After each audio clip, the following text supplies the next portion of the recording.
What is up, everybody? It is your boy, Isaac of the Dead, back with another video. This isn't really the video I wanted to make because we're going to talk about Daredevil Born Again, episode 7. Yeah, spoilers from here on. This video, or not this video, this episode was a mess. Uh, like I said, spoilers. I had high hopes for this show.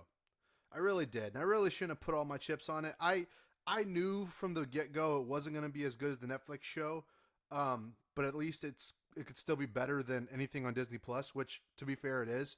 But at the same time, this episode proved that this show had no coordination whatsoever. The reshoots did not help it. Um, this show feels like a sandwich with no meat. You know, we have story arcs that have beginnings and endings with no middle. It's a sandwich with no meat, basically. You know, there's a lot of setup in early episodes, lots of setup with underwhelming payoffs.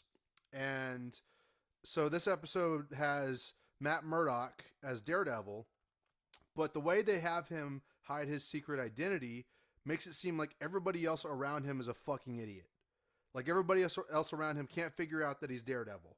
In the same way that in The Dark Knight Rises, you know how everybody was like, isn't it kind of weird that Batman goes away for 8 years and so does Bruce Wayne? And then when Bruce Wayne shows up again, so does Batman. What a odd coincidence. It's that kind of shit, right? That, it just so happens that Daredevil knows who Heather Glenn is, and she's like, how did Daredevil know who I was? And she's asking that to Matt himself, and Matt's like, oh, maybe it's just a coincidence. Who knows?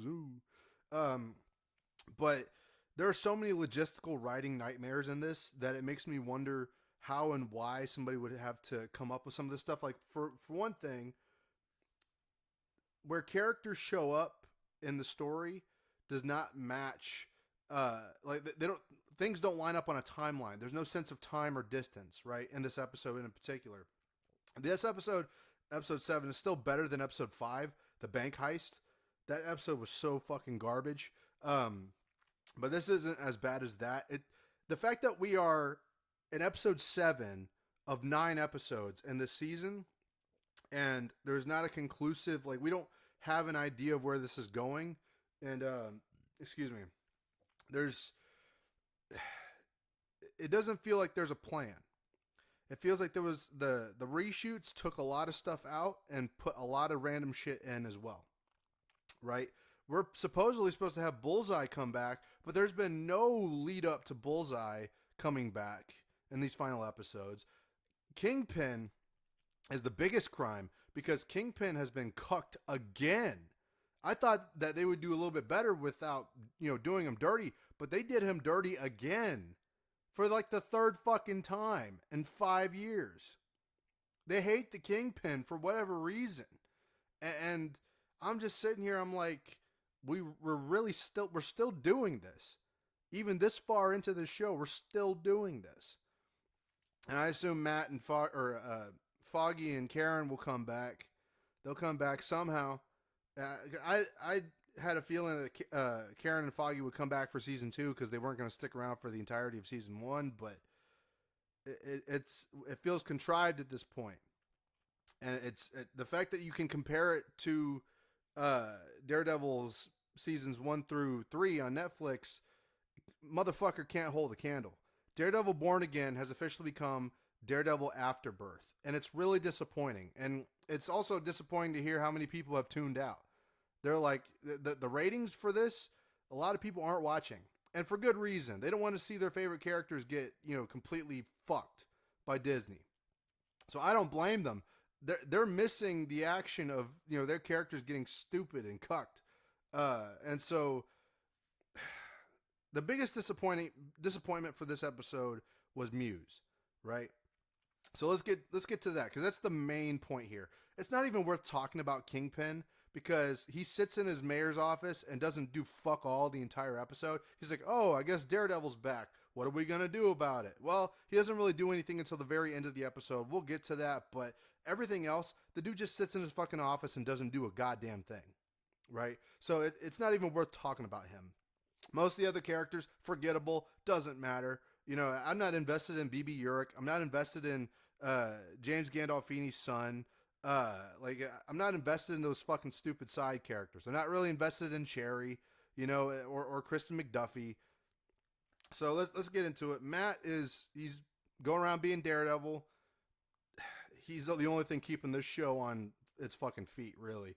Um, God bless Charlie Cox for that. But so we if you remember, if you're watching the show, if you remember the weird guy that was talking to Heather Glenn at her seminar, and he's like, "I really need some help." Well, that teenage guy ended up being Muse. I think that was pretty obvious. I think we all saw that coming early on. So we have this segment where um, Muse is talking to Heather Glenn as his therapist, and we reveal a lot about himself. You know, he reveals a lot about himself. He knows Taekwondo, and his parents forced him to know Taekwondo because they wanted an athlete in the family. And he explains why he's an artist. And something about Muse is the less we know about his character, the better. The mystery is more intriguing than the answers, right?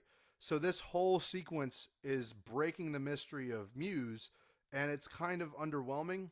Not to mention, and this is no shade on the actor, but he's being played like the Riddler from the new Batman movie, the Matt Reeves Batman movie. So he's kind of like this weird, creepy incel artist, and it's really overdone. It's overplayed. Incel Muse was the last thing I needed to see. You know, I didn't need to see another copycat of like the Riddler from the Matt Reeves Batman, like this incel fucking trope of Hollywood shitting on people like that. I don't need to see that shit, man. I was so fucking disappointed with that. But he reveals his identity. Both Kingpin and Daredevil find out about it, and they find out at the same time who he is. And Daredevil, in broad daylight, breaks into Heather Glenn's office to have a fight with Muse. Now, don't get me wrong, I liked the fight. It was very bloody. It was a very fun fight, and I really enjoyed that fight. Now, before that happened, Muse had put himself in full costume and had Heather Glenn dead to rights. Slit her arm. It was disgusting too. I was like, damn, they're really going in on this one with Disney. They're really going in on it. So he takes a scalpel and cuts her arm right here so he can drain her blood for his murals.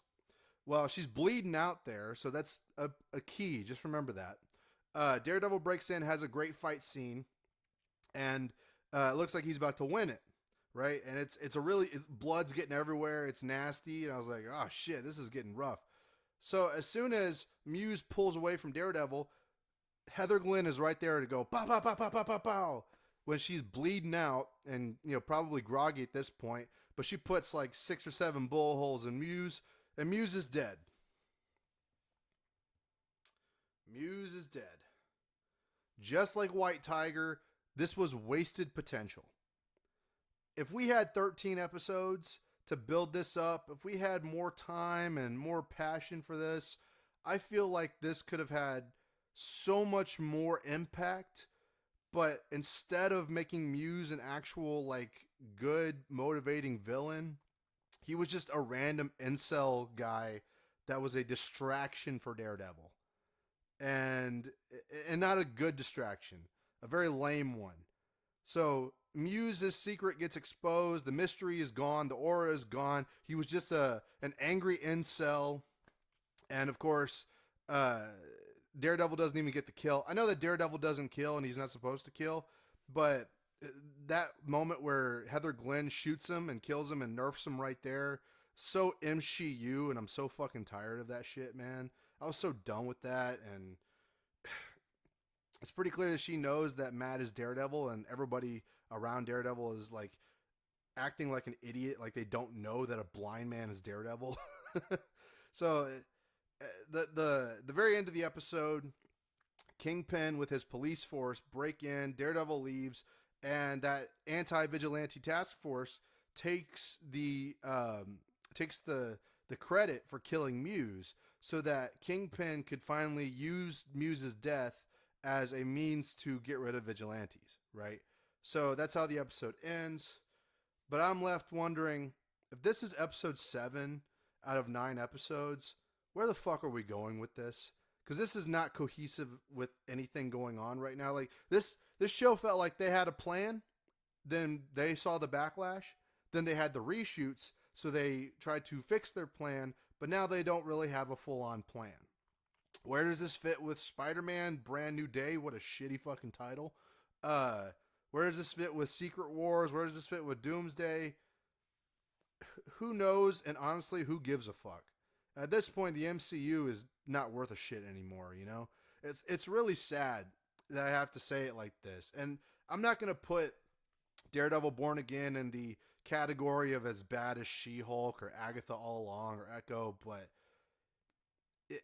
you had a layup, Disney. Disney, you had a layup with Daredevil. You had Charlie Cox. You had Vincent D'Onofrio. You had Drew Goddard. You could have brought Drew Goddard back and Stephen S. DeKnight, but you didn't. You didn't because Kevin Feige wanted the credit for this. And he wanted to tie it to Echo and Hawkeye and She-Hulk. It's disappointing. It's disappointing. Now, there's 2 more episodes, so maybe this could turn around. But I have a high doubt that it won't stick the landing like it needs to. And I don't think that the ratings justify a season 2. And like I've said many times before, Disney and Hollywood, they don't deserve your money. They don't deserve the benefit of the doubt because they do this shit all the time. I shouldn't be as surprised as I am that this was a disappointment. But this wasn't like, okay, one episode's bad, and this whole thing is woke garbage. No. This has been building up over time. It was pretty easy to tell from just the trailers that Agatha All Along, Echo, She-Hulk, Rings of Power, Loki, like all those shows were going to be, or Loki season 2, that is, rather. All those shows were going to be fucking trash. Just from the trailers alone. This show had a very good, promising trailer. It had a lot going for it. And we all gave it the benefit of the doubt, or at least I gave it the benefit of the doubt. A lot of people didn't. But I was like, okay, that's forgivable. That's forgivable. It's not entirely terrible, talking about the first couple episodes, but it's been building up. We're at episode 7 now, and I don't know what the narrative is. I don't know what they lost the narrative with me. You know, I don't get the point, and some of the stuff I do get, but I don't really feel it. I'm not feeling it, right? It feels like there's something missing here. Most of that is attributed to Karen and Foggy not being in the show, and not having Stephen S. DeKnight as a writer, and not having Drew Goddard as a showrunner. You know, there's a lot of that attributed to it, and so it feels like the show is missing something, and that's why it's been kind of underwhelming. Will I say it's dog shit? No, it's not like it's woke dog shit or anything like that. But there's been a trend lately. The end of woke Hollywood has led to slop Hollywood. We are leaving woke entertainment for slop entertainment. And I'll be talking about that more in other videos. But for right now, that's all I got for today. Yeah, this episode was not good. And they wasted Muse. They absolutely wasted Muse. It was yeah, not good. So like, share, comment, subscribe if you like what you heard. I'll talk to y'all in another video. We're going to see how this goes. Fuck you, Disney.